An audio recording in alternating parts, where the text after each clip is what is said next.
County in 2017. And like, that's a human rights. I would see what it was from a human rights perspective. And now, Hi, Dee. Hey, hey. How are you doing? Let me get my video going one sec. Oh, How are you? So good to see you. Thank you so much for putting this together. Oh, yes, yes. And sorry, it's a little bit of a smaller group, but a lot of people watch the recording, so super grateful that you're here. And thank you so much. Of course. How's it going? Going well. Yes, we have to do an update on the Students Network, but we're up to 26 countries now. So that's really exciting. Yeah. That's just incredible. Everything you guys are doing, it's just so inspiring. Oh, no. Just got to follow all the stuff you do. But yes, everyone, this is Dee. Hey, everybody. Yeah, so Dee, whenever you would like to start, you're good to start. Yeah, you mentioned that usually you don't get started like right away. So Yeah, I'm in a hurry if you want to kind of let people continue to filter through. What time do you guys like to generally get started? Normally like 5:35, but I have a feeling today might be a smaller group, so we can just Yeah, no problem. Good. But I sent everyone also like a little background on you, but maybe if you wouldn't mind just introducing, some of the different things and projects you work on. And also, I don't know if you all saw, but I put in the slides of last week, like a countdown for the halving stuff, and Dee is who made that. So now you get a face to the name. Awesome. Yeah. Well, happy 5th epoch, everybody. This is so exciting that we have entered an entirely new era. I feel like it's new epoch, new me. I've created some like new epoch resolutions for myself. And I don't know if you guys are feeling like it's exciting to be in a new era, but I certainly am. The block subsidy is now 3.125 Bitcoin per block. So I know Ella introduced me, but I'm D++. I'm a Bitcoin educator.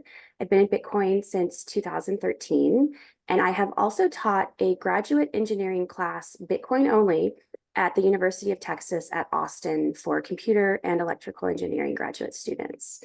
So Ella suggested today that we kind of deep dive into transactions and UTXOs, but I'm really here at your disposal. So if there's anything else that you guys want to talk about, let's do it. But I do think this is a very important topic because the way that Bitcoin manages funds in what are called UTXOs is a very integral part of how the Bitcoin network works.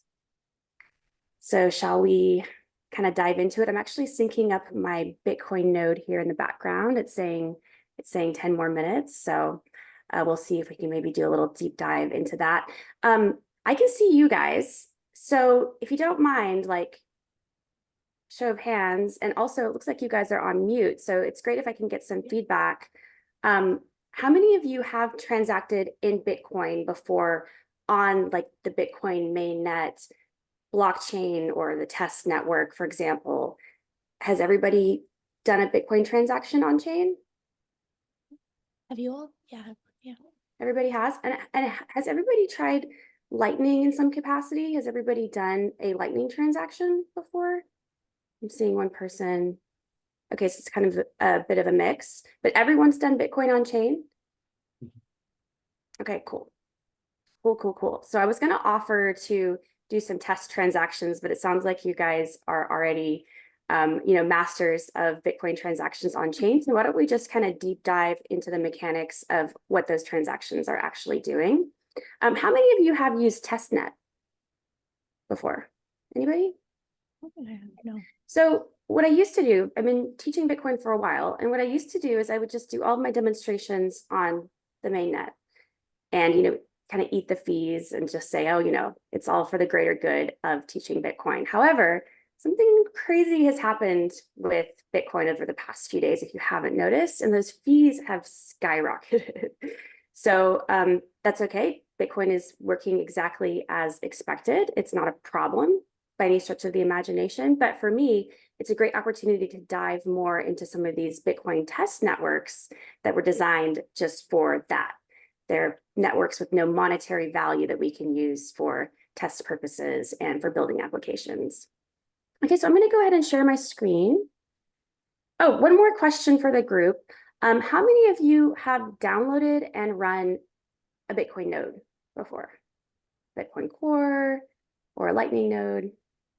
I really need to. No, hey, there's no shame, no pressure. That's why we're here, is to learn. There's only so many hours in the day. So I'm going to go ahead and share my screen with you guys.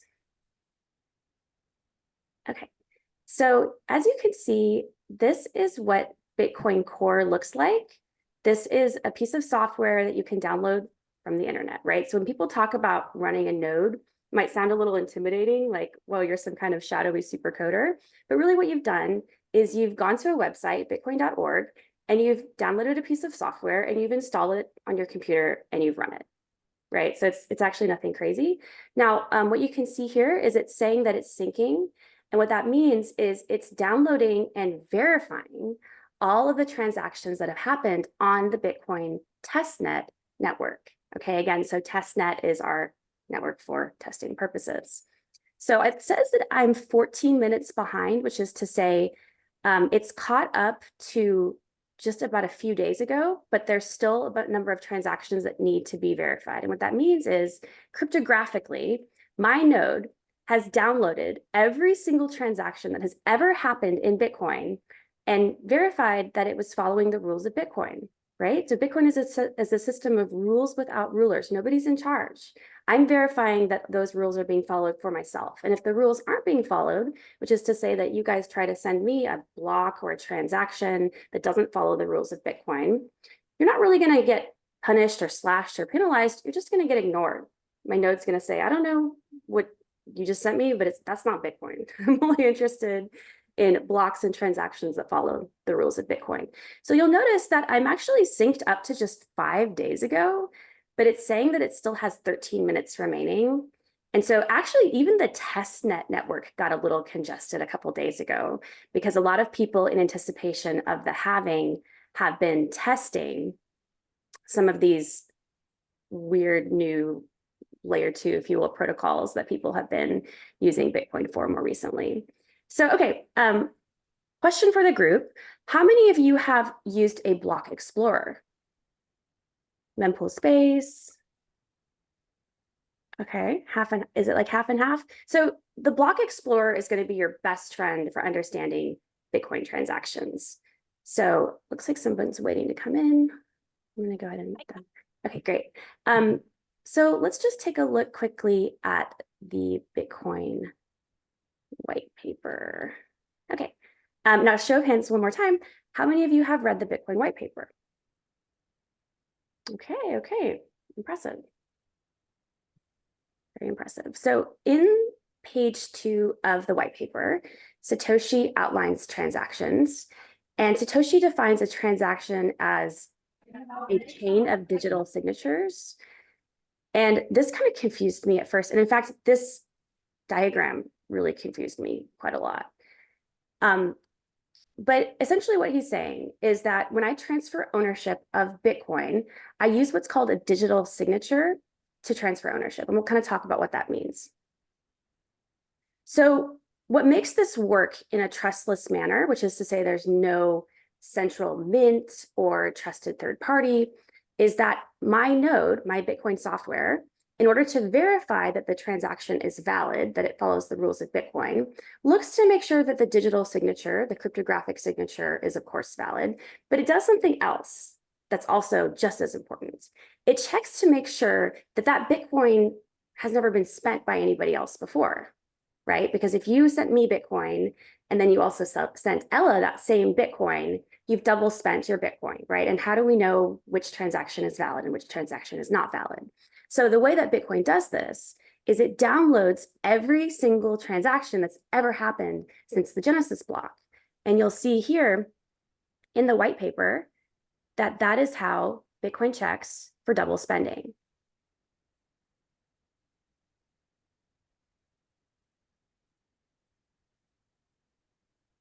We have to check every single transaction, right? And so we talk a lot about block size.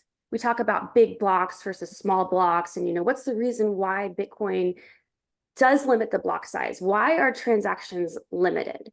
And the reason for that is we have to download and verify all of them every time we want to make sure that someone is either following the rules of Bitcoin or not double spending a coin. So the reason why we keep those block sizes small is to protect the decentralization of the network, to make sure that anyone, should they choose to, regardless of where they may live in the world and regardless of what kind of resources they may have available to them, can actually download this software and run it on hardware that is not cost prohibitive, which is to say hardware that people can access even if they live in the developing world.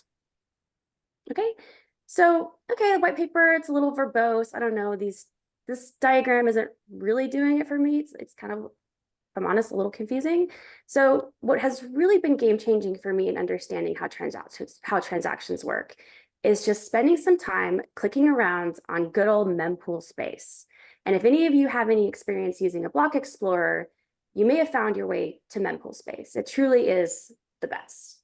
So you'll see here on the right, these are Bitcoin blocks that have already been mined. Here on the left, you'll find blocks that are waiting to be mined. These transactions have not yet been confirmed. They've been propagated across the network, and they're waiting in the mempool, or the memory pool, if you will, but they have not been added to the immutable Bitcoin blockchain just yet. So I'm just going to look at one of these blocks that's already been mined, and I'm going to click on it. I'm going to see what kind of transactions were included in the block.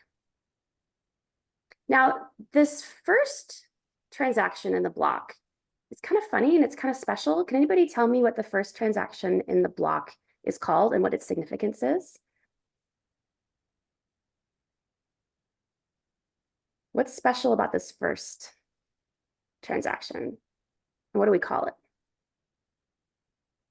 I know you guys are on mute, so I can't hear you, but does anybody know? It'll come through my computer too. Okay. Yeah. Okay.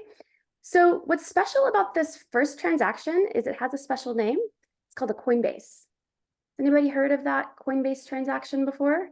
You may have heard of Coinbase, the company, but where did they get their name? Well, they got it from this really special first transaction in every block. In every block, there's a special transaction called the Coinbase.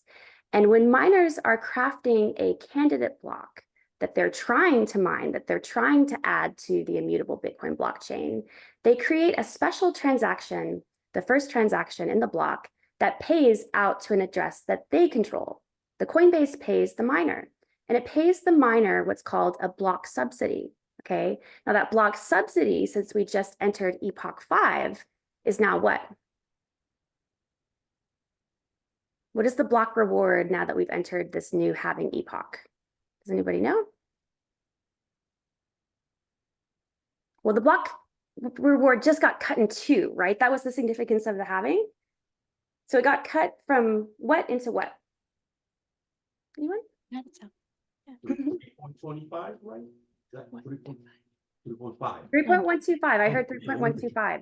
So we recently cut the block reward from 6.25 Bitcoin per block, which goes into the Coinbase, right? That first transaction, down to 3.125 Bitcoin per block. But you'll notice here that this output is actually an amount greater than 3.125 Bitcoin. And yet clearly it's still following the rules of Bitcoin. Otherwise, they wouldn't have made it into a block. So why is it that this Coinbase actually pays out more than 3.125 Bitcoin?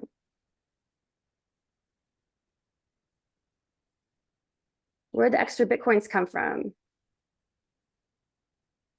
They surely weren't made out of thin air because Bitcoin prevents against that.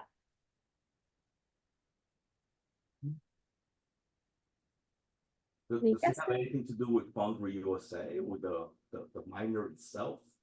Is it related to the person that? That's a great question. I don't know. So miners get their revenue from two places. They get their revenue from newly issued Bitcoin, new Bitcoin that's being issued from the network in the form of a block subsidy, which, as you all know, is now 3.125 Bitcoin. What is the other source of miner revenue? They have two revenue streams. We've been talking about it a lot lately. Is it block space? No. Like the fees. Ellie got it. So it's fees, right? So every transaction has to include a fee that pays the miners in order to be included into a block. And miners, being incentivized financially, are going to include those transactions with the highest fees. Now, no one's holding a gun to their head saying you can only include transactions in this block that include fees. And no one's saying that you have to include transactions that bid the highest amount. But being financially incentivized, they're going to want to make more revenue. And so they're going to include the transactions that pay them the most. So what you're seeing here in these two different outputs are a combination of the block subsidy as well as all the fees in this particular block.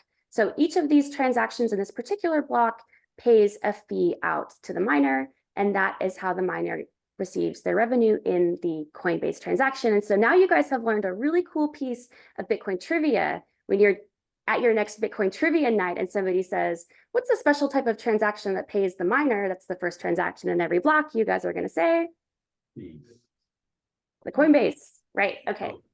So we're going to talk about two different things today in the realm of transactions, and that is the UTXO model, and that's also going to be transaction inputs and outputs. And let's just kind of take a little check over to our trusty testnet node and see what it's doing. It's choking, man.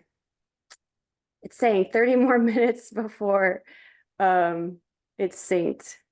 So apparently a lot of people have been using testnet lately. And actually, let me just kind of show you guys quickly, because you may not have noticed this on mempool.space, that right now I have defaulted over to mainnet, which is the Bitcoin network that we all use that actually has monetary value. But believe it or not, mempool.space actually has a block explorer for testnet. And you can access it by clicking on the orange B and then finding the green coin, which green we use to denote testnet, as you can kind of see here. I have a green icon for testnet. So if I click on testnet, there's a little warning sign here that the coins don't have any value. And looks like it's taking a minute to load. But as you'll see, these blocks don't have a lot of transactions in them. These blocks are not full. Going back to mainnet, these blocks are very full. Okay, so let's just kind of click around and look at a random block, and then let's look at some of the transactions in those blocks. So one thing right off the bat that you're going to notice is for each of these transactions, we have Bitcoin addresses on the left-hand side of the transaction, as well as one or more addresses on the right-hand side. One thing to know about transactions is they have inputs here on the left and outputs here on the right. So today we're going to talk about the anatomy of a transaction and what these inputs and outputs are doing. So the simplest form of transaction is going to have just one input and usually two outputs. Okay, that means Bitcoin is coming in from somewhere, it's being paid out to someone. So I'm going to click on this transaction here. This is one of, again, the most simplest type of transactions you'll see. Bitcoin is coming in and Bitcoin is going out. And mempool.space has got this really cool flow diagram that shows this big chunk of Bitcoin coming in and then the two different outputs. So Bitcoin uses what's called a UTXO model, and it differs from the account-based model that we're used to seeing in our bank accounts or on our credit cards. So does anybody know what UTXO stands for? What is a UTXO? Have you guys heard people talk about UTXOs like on Twitter? I got to consolidate my UTXOs. What are they saying, and what does that mean? The user transaction. No. Yeah, you got the TX stands for transaction. That's right. Leave it at that. Okay. What does the U stand for? What is significant about a UTXO? It's kind of a verbose acronym, if I'm honest. It's a bit of a mouthful, but the U stands for unspent, okay? So it's an unspent transaction output. Again, quite the mouthful. So what is significant about a UTXO being unspent? Why do we denote it as being unspent, and why does that matter?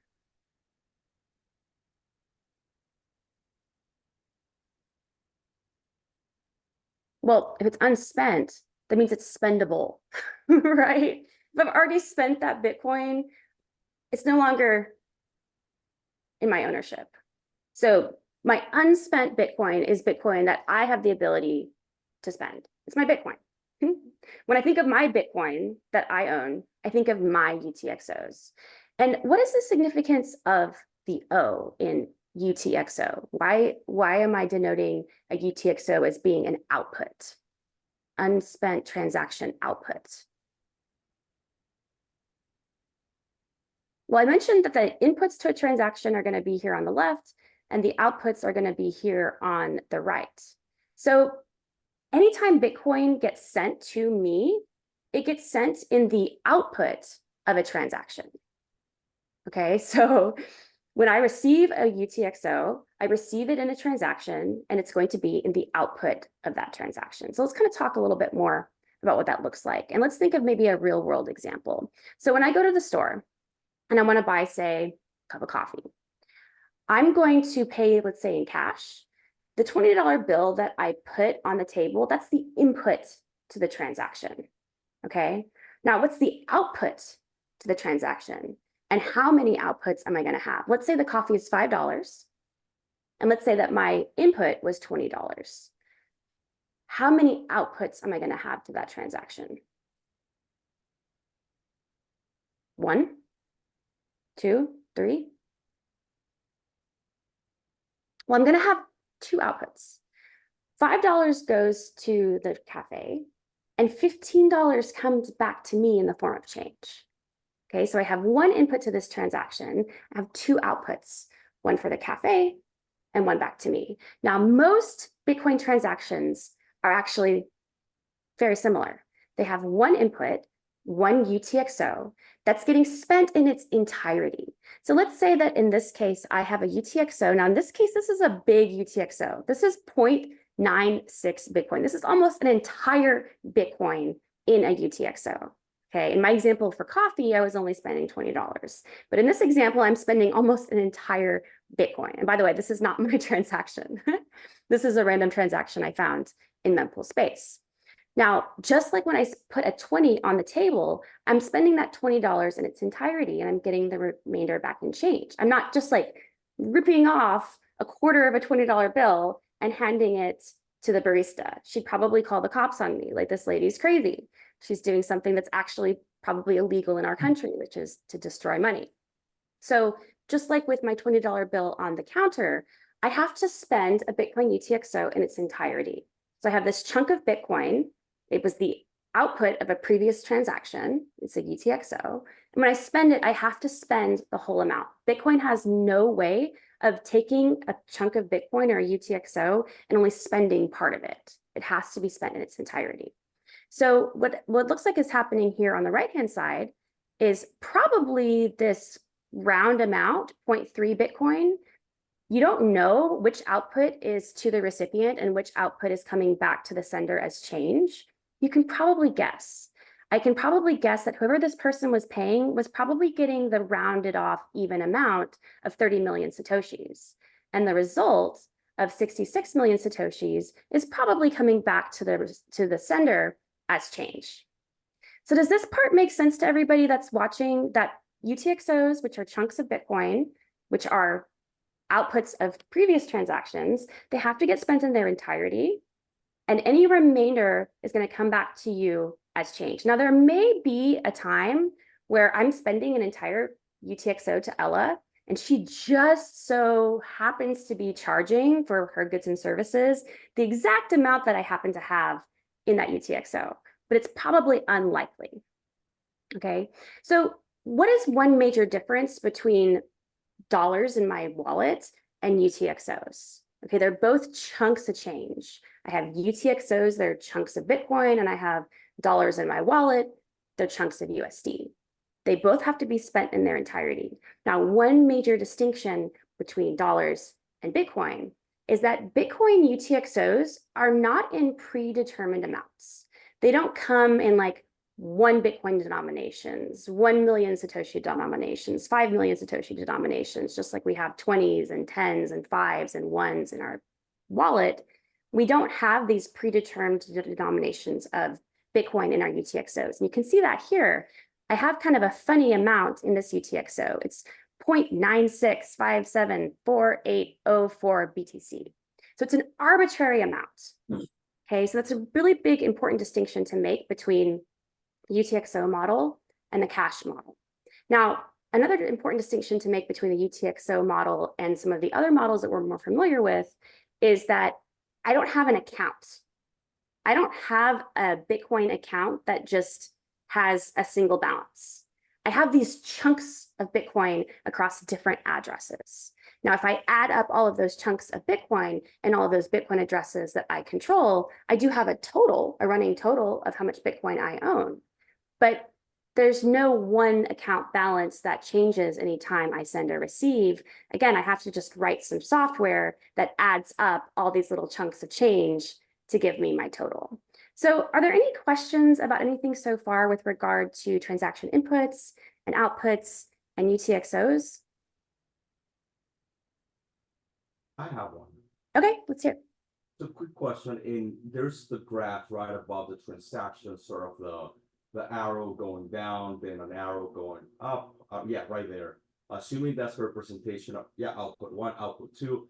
There's a lot of talk from certain senators in the northeast of the US as far as wanting to monitor and, regulate the mining transaction, geofence it, right? And sort of split that component of mining. But when we see this graph, it's not only just impossible to do that, but how, I guess from a development point of view, from your point of view, how do you engage these people when the process is so simple, so beautiful, and so clean, but we get that feedback from people that might not know what it is and say, oh, we can't have miners in these 7 nations, but we can have them in Texas. Something so simple and so clear, how do you engage that sort of fear, uncertainty, and doubt that's consistently thrown at something so clear? Yeah. And I'd like to wait until the end if that's not related. The graph is so beautifully simple that it's just a shame we're getting that type of FUD thrown at it. Yeah, it's a great question. So to your point, this transaction is extraordinarily simple. A Bitcoin's coming in and it's going out to one or more outputs, to one or more parties. And you can pay out multiple people in a single Bitcoin transaction. So to your point, what's happening here is very simple, but a lot of people on the Hill in Washington, they don't understand Bitcoin. And so to your point, there's a lot of fear, uncertainty, and doubt around what Bitcoin's doing, a lot of confusion. Of course, mainstream media doesn't help. So what we do see are some different folks who are working in political action committees to help educate these lawmakers so that they can make better informed decisions. And a great example of that would be the Satoshi Action Committee, I believe. There's a guy called Dennis Porter on Twitter who's heading that, and his objective really is to protect proof of work. So you have people who are doing really great work on the front of policy, and then you have folks like myself who aren't so much interested in influencing lawmakers, and it's not because that isn't important work to be done, right? It's because what I'm looking to do is more influence the system from outside of, the current status quo. So we have people who are influencing the system from within, which is important, and we have people who are influencing the system from without, which is to say, outside of the container for what the law currently looks like. And it's not anything nefarious or illegal or anything like that. It's just that I think the laws are going to change in a Bitcoin world. And so, I'm just not personally waiting around for them to change myself. But definitely check out some of those political action campaigns, and I'll put some links to those. Maybe we can follow up, Ella, maybe she can send those your way. And then Kevin asks a question, what's the downside of having just one big UTXO, right? So Bitcoin doesn't use an account-based model, but what if I just have all my Bitcoin in one UTXO? I don't have to track it across different addresses. I don't have to worry about, having multiple inputs to any of my transactions. I just have one UTXO. What do you guys think? Would there be any advantage or disadvantage to that?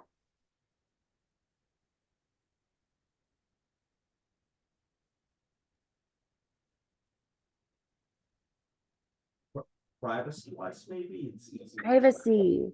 So let's say I'm on a date and I'm splitting the check with somebody and I'm paying Bitcoin. And because Bitcoin is a permissionless open ledger, if I were to split the check, they could see my entire net worth. It's Yeah. might be a little, awkward or uncomfortable.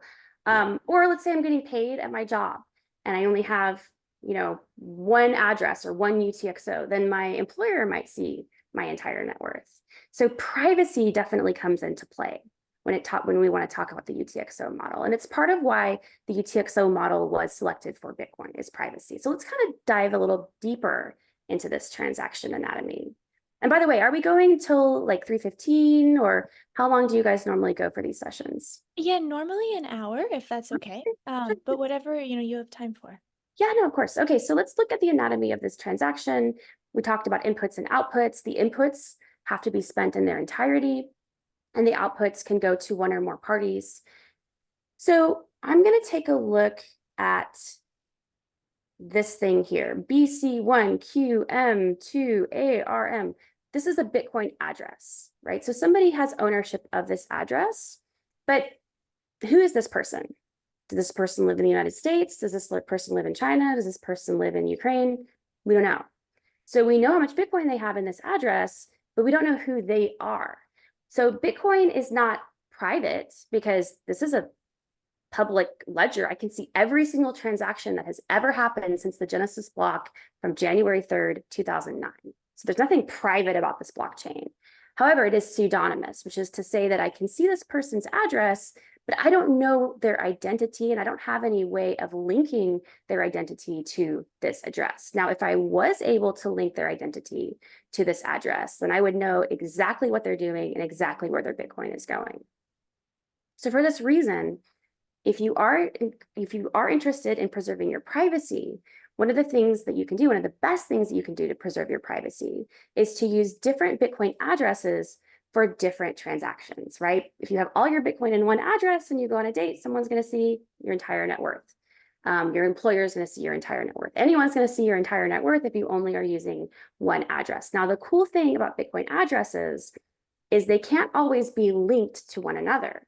So if I control, say, 100 different Bitcoin addresses, when you look at one of my addresses, you don't know what other addresses I control. So let's kind of take a look here about what's happening in this transaction. There's a bunch of hexadecimal, and I'm just actually really curious to know kind of the anatomy of this group. What are you guys studying? How many of you are in engineering school, business school, finance, liberal arts? Do we have any engineers in the room? One. One. Okay, cool. What flavor engineering? Mechanical, computer, electrical? I don't know if you heard Dee, but he said mechanical. Mechanical. Okay, so mechanical engineers don't learn hexadecimal, so this is still going to be Greek to you, I would imagine. So that all said, this huge chunk of what's called hexadecimal, right, which is just data, is what's called a digital signature, okay? And it's a cryptographic primitive that's used in Bitcoin to prove ownership. So in Bitcoin, I have an address, and each address has an associated private key, and that key is a secret piece of information that I and only I know.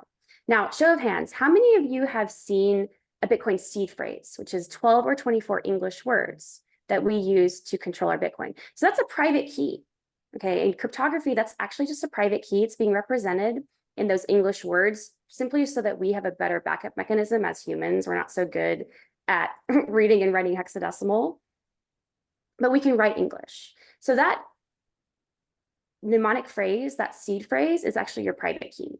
The private key has an associated public key. And in Bitcoin, the address is actually a public key.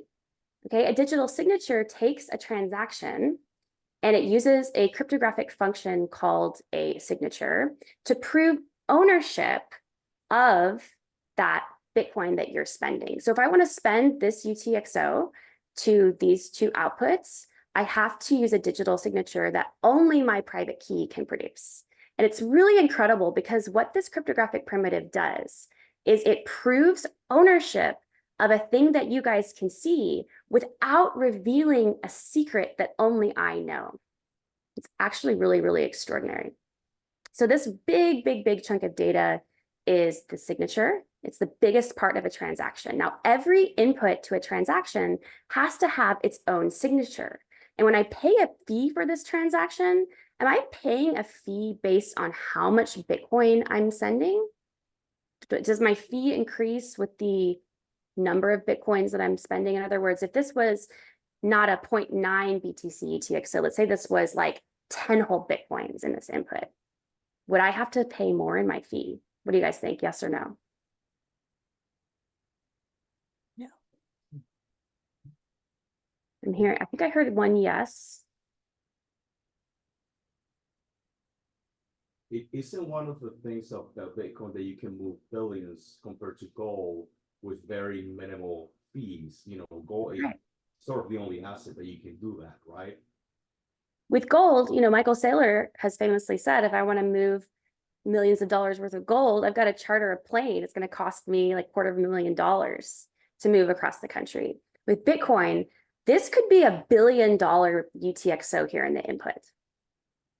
And it would not increase the fee for this transaction, believe it or not. So the fees that I'm paying for Bitcoin transactions are not based on how much value is being moved. The fees are instead calculated based off of how much space this transaction takes up on the blockchain, because as you can see, these blocks are tiny. Space is very limited. This is only 1.4 megabytes. That's not even big enough for like an entire MP3, for an entire song. Okay, so what I'm actually going to do is I'm going to look to see how much space this transaction takes up in bytes. And then I'm going to multiply those bytes by a fee rate, say 10 sats per byte, 100 sats per byte. So I'm paying not based on the number of Bitcoins that are being moved, but I'm paying based off of the size of the transaction. And this big signature takes up a lot of space.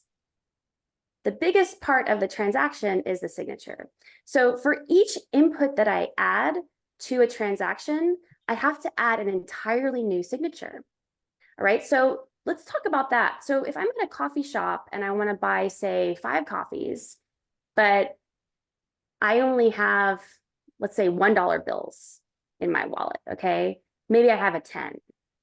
I have a 10 and then I have 10 ones. I'm going to pay all of those bills to the barista. How many inputs would I have in that transaction? Well, I have 110 plus 10 ones yields 20. So I have 11 inputs, right? I've got a bunch of bills on the table. So just like when I'm paying at the coffee shop with bills, I can put multiple bills on the table. I can put multiple UTXOs or multiple inputs into a transaction. Now, in this case, I only have one, but let's actually go into the blockchain and find a great transaction that has multiple inputs. So here, this is kind of fun. The Coinbase, of course, is the first one. The second transaction actually only has one output, one input, one output. That you don't see a whole lot because it's not very often that someone has the exact size UTXO that they want to send. Okay, let's see.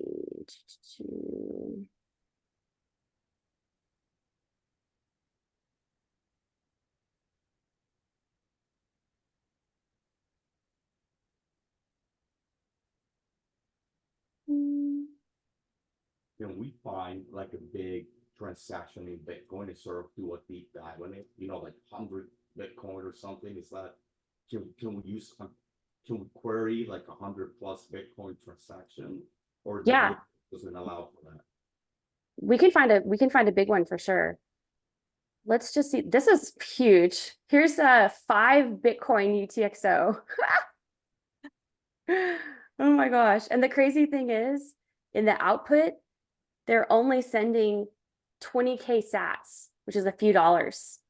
And then they're sending the rest back to themselves. That'd be like me going and buying a coffee and putting like $600,000, you know, on the table and saying, oh, I need like all of this back in change. It's just hilarious to think about. So let's look at, I want to see one that has 2 inputs for the example. So here we have 2 different inputs. So just like I said, I'm buying coffee, I'm putting 2 bills on the table as opposed to 1. In Bitcoin, I have 2 UTXOs coming into the transaction instead of 1.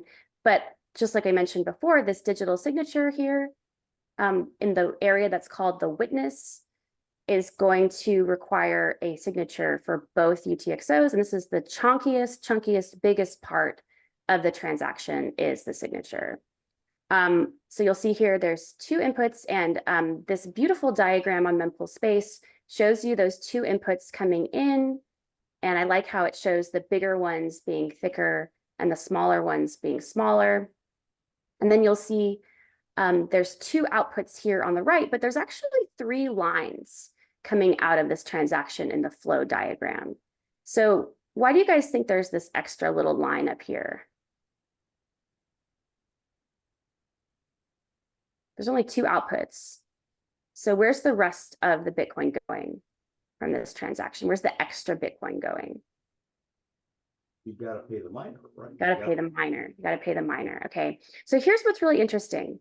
If I'm looking at the anatomy of this transaction, I've got 0.123 Bitcoin coming in, another UTXO is 0.03 Bitcoin, and then I have two outputs. Usually we have one output is paying somebody and the rest is coming back to me as change. There's no real reason why this person needed to have two inputs, because they could have, assuming, well, you actually don't know. So you don't know which part is change and which part is the payment. And that's one of the cool things about Bitcoin, is it does preserve your privacy in that regard. But one thing I will say is that the inputs are spent in their entirety. So when you're crafting a transaction, you don't specify the amount that you're spending in the inputs, right? Because you're spending the whole thing. The outputs, of course, are specified. I want to know if I'm paying Ella the exact amount that I'm spending to her and the exact amount that's coming back to me as change. But the fee is nowhere specified in my transaction. When I'm crafting a transaction, when I say crafting a transaction, I don't mean using a wallet. I mean me as a programmer. I'm actually programmatically making this transaction using computer code. So if I'm never specifying the fee anywhere in my transaction, how on earth does the Bitcoin network know how much to pay the miners? Because I didn't specify it. I just said, I'm spending these two UTXOs and I'm sending this value to these addresses. So how's the fee calculated?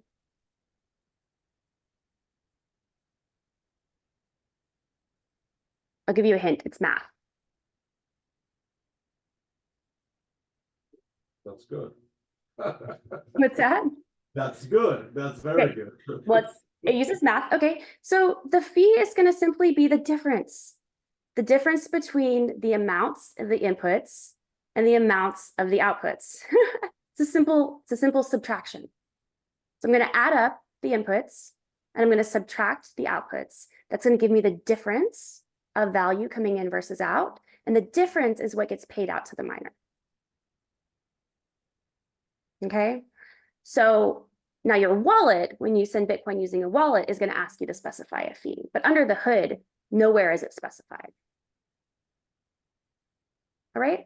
I'm not sure I entirely understand that. Sorry, Dee. So yeah, you have the inputs, and then, but isn't one of the outputs just like whatever the remainder is? Like if I put in inputs of $20, no, and then like if I'm sending myself back, like the difference of the coffee, how does that fee come in? okay, so let's just say that this is the coffee. This is or like breakfast or something, because it's 30K sats, which is actually like a amount that you might be spending for a meal. So you have two UTXOs coming in, boom, boom, and you have two coming out. So I'm gonna use this little one to pay for my dinner, and the rest is gonna come back to myself as change. Okay, so let's just do some math.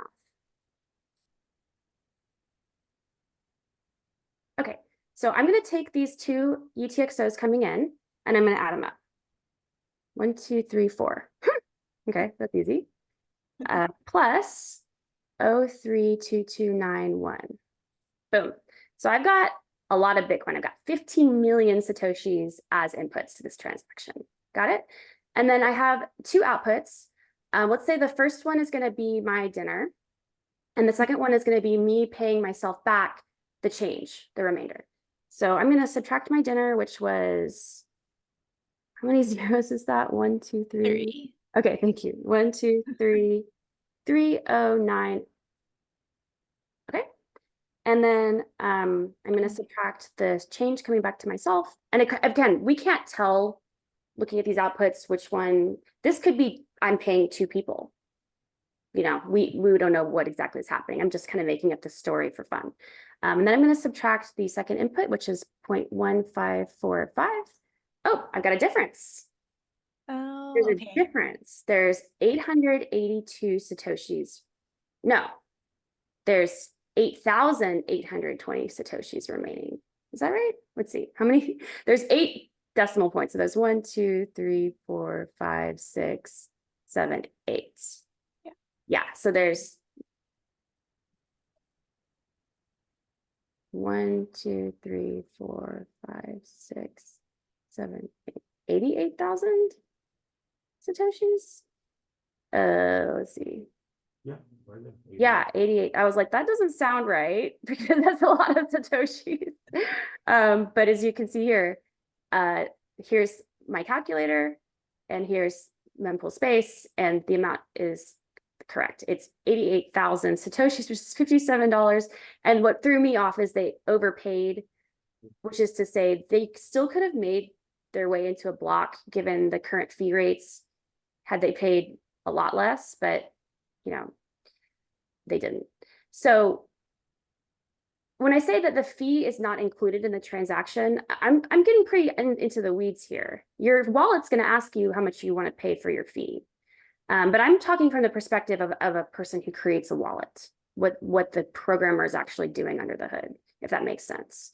So nowhere in this transaction is the fee specified. However, the difference is what gets paid out to the miner. And you can imagine maybe a junior developer who's just learning how to code for the first time, they're crafting this wallet transaction. You can see it's very easy to fudge this number, right?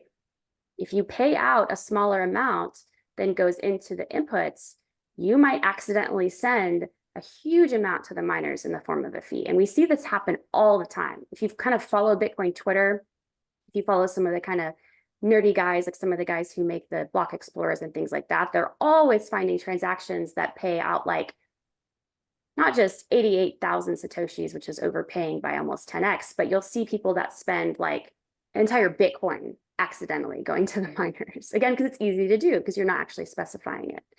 So, okay, let's take a look here under the hood. We have the 2 inputs, then we have these 2 outputs. Now this is a little technical, but hey, why not? So you're going to see a couple different things here. Op0 followed by push bytes 20, and then this long string. And what it essentially is saying is it's specifying what kind of address I'm sending this to. So have any of you guys heard of an address type called SegWit? Has anybody heard people kind of, they're saying like, oh, it's a SegWit address. Okay, what does a SegWit address look like? Well, in Bitcoin, if I put an op0 followed by 20 bytes, it's telling Bitcoin, oh, this is a SegWit address that I'm sending this to. And then Bitcoin knows. And SegWit addresses get rendered using Bech32 encoding, which puts a prefix of BC1Q before the address. So this is actually SegWit version 0. Can anybody tell me if this was a 1, what we call SegWit version 1, which is the second iteration of SegWit? What do we call SegWit version 1? It's a new address type that just got added to Bitcoin in 2021. Not too long ago. Anybody heard of Taproot? Oh. Taproot, okay. So Taproot is a new address type, and Taproot is actually SegWit version 1, which is to say it's the second version of SegWit because SegWit is versioned. So SegWit version 0, which starts with BC1Q, is going to be the original version of SegWit that was added to Bitcoin in 2017. So whenever you see a BC1Q, BC1Q, BC1Q, these are all SegWit addresses. And then this 20 byte push to the Bitcoin stack is going to be a hash of a public key, which is to say a hash of an address. So in SegWit version 0, we actually hashed pub keys or addresses. Now in SegWit version 1, we decided we're not going to do that anymore. It's kind of a waste of time. So let's actually see if we can find one of those real quick. We don't have a ton of time left, and I want to save some time for questions, but I do want to show you what a SegWit version 1 transaction looks like. Let's see. Here it is. Okay. That's a Coinbase. No, it's not.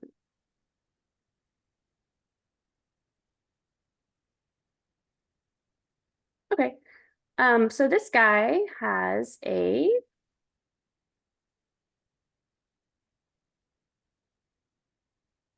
one. And you'll see here, instead of BC1Q, it's BC1P.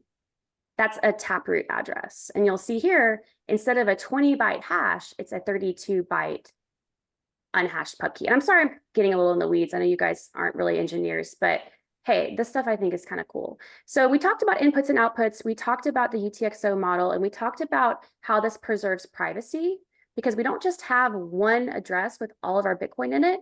We have a pseudonymous ledger that allows us to use multiple addresses, as many as we want. Now, one last thing I want to say before I open this up to questions is, if I have a bunch of my Bitcoin UTXOs from a bunch of addresses that I control, and I'm taking all of those UTXOs and I'm putting them all as inputs to a single Bitcoin transaction. I mentioned I might not want my date seeing my entire net worth in one particular address, but if I'm taking all of the UTXOs that I control across different addresses and kind of cross-pollinating them as inputs to a single transaction, that's a clue that I, D, control all of those addresses, right? So if you really want to preserve privacy, then you're going to have to be mindful of what inputs you add to a transaction, because just because my Bitcoin's scattered across different addresses does not mean it preserves privacy if I'm adding all of those inputs to the same transactions, if that makes sense. So if I really wanted to preserve privacy, one thing that I could do is I could say, spend the Bitcoin in its entirety and then send the rest of it to like a coin mixer, for example. And that's one of the things that you guys may have heard in the news. The Samurai guys unfortunately got arrested. They're doing what's called a coin join coordinator. So who's heard of coin join? Okay, so what is a coin join? What a coin join does is it makes use of this UTXO model by adding a bunch of inputs in different amounts and a bunch of outputs in the same amount. Okay, so let's just say that I have like 100 inputs to a transaction, and they're all different UTXO sizes, because the UTXOs, as you know, come in arbitrary denominations. But in the output, I have 100 outputs that are all 0.2 Bitcoin.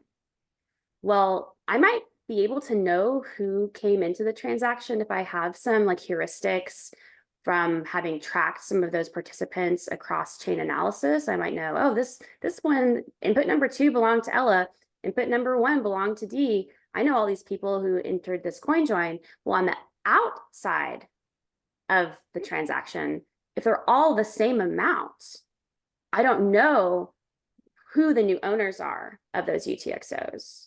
Okay, that's how a coin join works. So we didn't get like maybe as deep as we could have gone into transactions. There was a couple of things I wanted to show you. I wanted to show you kind of what a multisig looks like, which is a type of transaction that has not one, but 2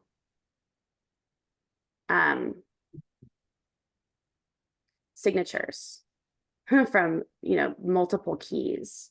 So just real quick, we have like 5 minutes left. I'm happy to go over if anyone wants to stay, but yeah, any questions? Was this too technical? Was this too in the weeds? Was it TMI? Or do you guys like learning about all the different types of witnessed versions and Bitcoin address types? Yeah, let me know. Oh yeah, or Sal, Calvin, whoever. I was just wondering if you had a recommendation for when you're sending Bitcoin to an address, like how to verify that you're sending to the right one. Like, is there another way without just using your eyes? Great question. How do you know you're sending it to the right one? Great question. So 2 things. How many of you guys have heard people say, just send a test transaction in a smaller amount first? You guys have heard people say that, right? Okay, is that really good advice to send a test transaction? If I'm using a new wallet, is that really a good piece of advice? Well, it depends. That could be horrible advice, depending on what piece of software I'm using. Or it could be great advice, but it really depends. So let's just take a look here. Oh, here's a Bitcoin UTXO that's 1.89 BTC. And let's just say I'm the lucky owner of this 1.89 BTC UTXO. And let's say that I want to send a test transaction using my new shiny wallet that I just got to make sure that my wallet works well. And I'm only going to send 20K sats to an address just to make sure that it works. And if that works, then I'll send the rest. Is that safe? Absolutely not. Why? Because I'm spending the entire UTXO. So even if I'm just sending a small amount as a test, that wallet has to craft the entire transaction and put the remainder back to me as change. So I'm actually trusting the wallet, not just with a tiny little test amount, but with my entire 1.892 UTXO. Does that make sense? Now, how can I verify that the addresses are correct? Two things. One of the really cool things about Bitcoin addresses, whether they're Taproot or SegWit or Legacy, I mentioned that Taproot is BC1P, SegWit is BC1Q, and we didn't talk about legacy addresses, but they start with either a 1 or a 3. Now, legacy addresses are encoded using base 58, new addresses are encoded using batch 32, but regardless of what address type we're using, they all have a checksum.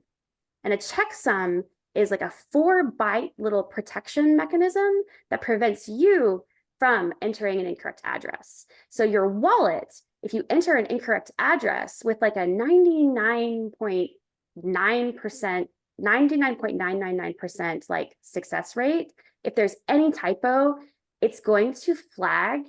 The checksum is not going to check out, right? And by the way, checksums are used not only in wallets in this particular application, they're used all over the internet and all over Bitcoin. So that checksum is going to prevent you from putting in a typo. So the address just won't be valid. So you don't have to really worry so much about like fudging one of the characters. You're not going to accidentally burn Bitcoin to Nowhereville by like messing up one character in the address. But what you might do, and this is more likely, is you might have some kind of man-in-the-middle attack that might attack your clipboard.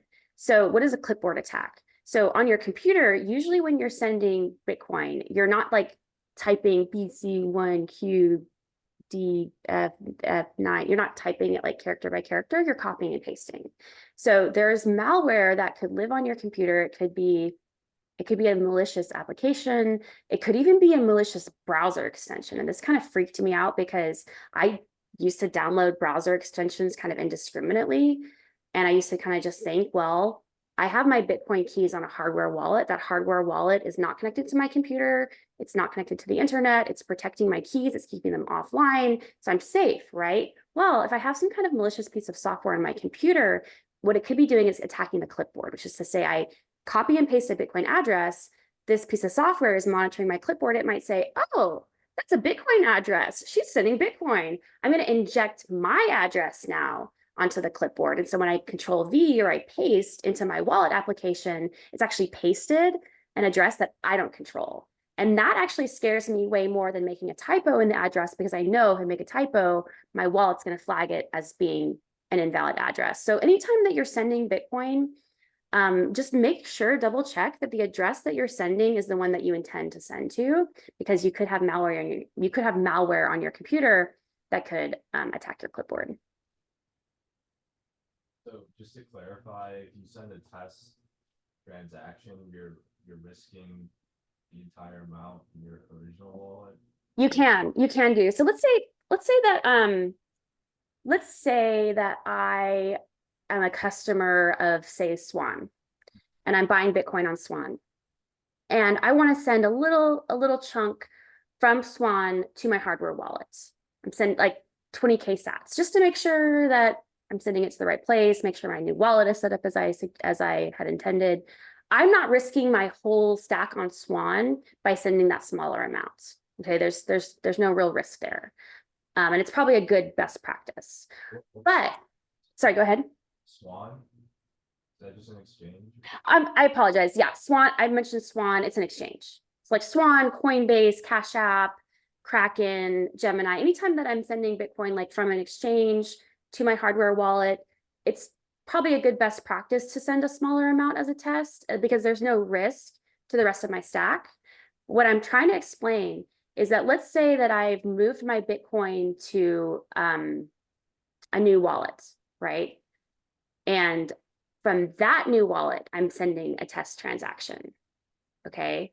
So I have a new software wallet on my phone or on my computer or a new hardware device that I purchased, like a physical device, okay? If I want to send a test transaction from a wallet, not from an exchange, I'm putting a lot of trust into that wallet because even if I'm just sending out a smaller amount, say I have one whole Bitcoin in a UTXO and I'm sending Ella 20,000 sats, it's just a few bucks, no big deal, right? Can you understand why there's still a risk for that entire UTXO? Because remember, in the UTXO model, I'm spending the entire UTXO, whether it's one whole Bitcoin or 100 whole Bitcoin or 1,000 Bitcoin. You'll see people who have a UTXO that's like 1,000 Bitcoin. And anytime they're sending Bitcoin to anyone, no matter what amount they want to send, they have to spend the entire UTXO in the transaction. The entire UTXO gets consumed. You can think of this as being like gold. Bitcoin's digital gold. So in gold, we have like, you can make a bar of gold. You got to melt it down. You got to smelt it down. With the UTXO model, I'm taking these chunks of Bitcoin and I'm consuming them in their entirety. I'm melting them down into new bars of gold in new varying sizes. So the example that I gave for the risk of the UTXO model with a new wallet is even if I'm sending a small test transaction as the output, I'm trusting the wallet to send the rest of that Bitcoin back to me as change. And if that wallet has some kind of malintent, it might send the test transaction off to Ella, no problem, but it might not send the rest back to me as change. So change address verification is something that's very important to think about when you're using a Bitcoin wallet. Does that make it a little more clear?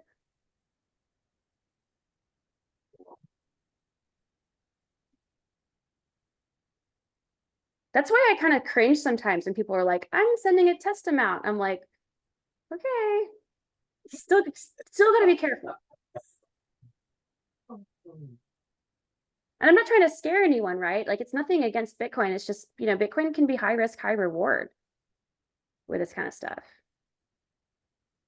So that only matters for the address. Like if I have a wallet, but I have like two different addresses, like it's fine to keep my balance, but like most of my balance in one, like have a little bit in the other. Like there's the same key phrase for the wallet, right? I think you have two addresses for it. Yeah. Yeah. So you have the same seed phrase, and that seed phrase, the seed phrase actually is used to create what's called a hierarchical deterministic wallet.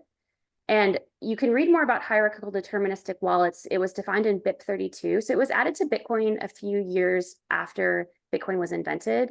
And it's so freaking cool because what it does is it gives you one key to rule them all. You have just one seed phrase. And from that one seed phrase, you can derive like essentially an infinite number of addresses, and you can keep them all confined into like one nice, neat little package. And the cool thing is, although it's very clear to you that those addresses are all related to one another, it's not clear to anyone else across the network that those addresses are linkable in any way, shape, or form. Of course, unless you take multiple UTXOs from those addresses you control as inputs to the same transaction. So there's no real right or wrong way to split up your Bitcoin. Like you could have all your Bitcoin in one address. You could have all your Bitcoin in one UTXO. Not right or wrong. It's dependent upon, do you want to maximize for privacy or do you want to maximize for fee savings? Because what I mentioned was when you're crafting a Bitcoin transaction, you're paying not for the amount that you're sending, but for the size that transaction takes up on chain. And the signature from the input is the largest piece of the transaction, meaning every time you add new inputs to the transaction, you're paying more money. Now, right now, fees have spiked quite a bit, but in the future, what if it costs $100 to send a transaction? You know, if you have your Bitcoin spread across too many addresses because you're being this like perfect privacy advocate, you're thinking, wow, this is so great. I've got all these UTXOs, no one will ever find me. Well, some of those UTXOs might not even be spendable in the future because they'd be so small that it wouldn't even be worth it to include them as an input because it would be cost prohibitive given what the fee market may or may not look like in the future. So this is something I can't say with any kind of like perfect answer, what's right or wrong. It depends kind of who you ask. I've heard people say they don't want UTXOs less than 1 million Satoshis. You know, 1 million Satoshis now is what, 600 something bucks? That's a lot of Bitcoin. Some folks say they don't want UTXOs smaller than 10 million Satoshis. That's like $6,000. That's a lot of money, right? So that might work for them. They might be maximizing more for fee savings. If you're thinking less about fee savings and more about privacy, you might say, I don't know, 10 million sats is a little big for a UTXO for me. Another thing you may hear people talk about is UTXO consolidation. Have you guys ever heard people talk about, oh, I got to consolidate?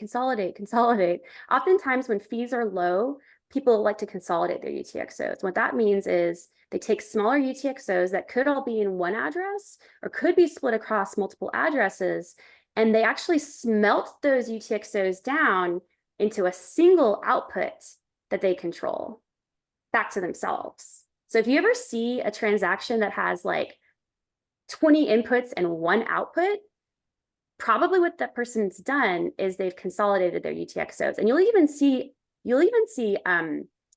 like exchanges doing this. Sometimes you'll kind of come into the mempool and there'll be like a ton of backlogs of transactions waiting to get mined. And you'll think, that's weird, this came out of nowhere.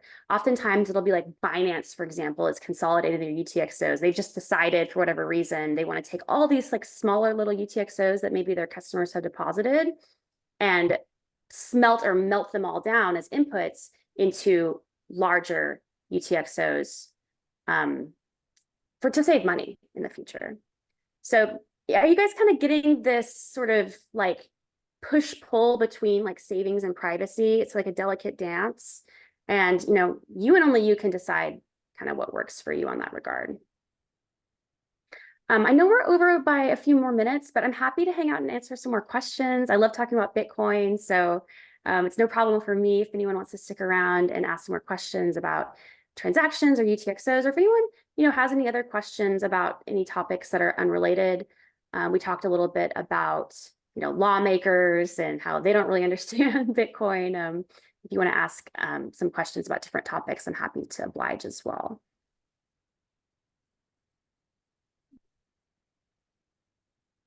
I think we'll stop taking up all of your time, but thank you so much, Dee. Well, my node never actually finished. So I think Zoom might be eating some of my resources, but this is what it looks like to run a Bitcoin node. Don't be intimidated. Like I said, all I did was I went to bitcoin.org and I downloaded some software and I installed it, and it's syncing the blockchain, which is to say that it's, you know, it's validating the Bitcoin transactions, the proof of work, and the signatures, which is really freaking cool. It's not trusting anyone else to do that for me. It's saying, as a sovereign individual, I'm going to validate the entire Bitcoin network myself using my computer.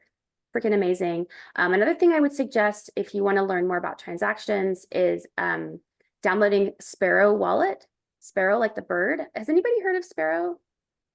It's, in my opinion, best in class for desktop wallets. Sparrow is about as good as you get. For your phone, I would recommend like Blue Wallet, blue like the color blue, or Nunchuck.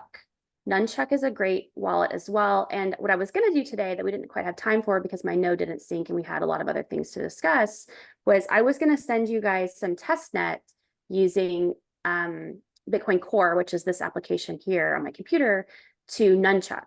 So Nunchuck is kind of cool because it's a really great phone wallet that is very, I think, helpful if you want to learn about multisig. and it supports some great hardware wallets as well. But the other thing that I like about it is it supports testnet. So if you want to get your hands on some testnet, you want to kind of play around with these transactions and kind of like deep dive into more of this UTXO model, follow up with Ella.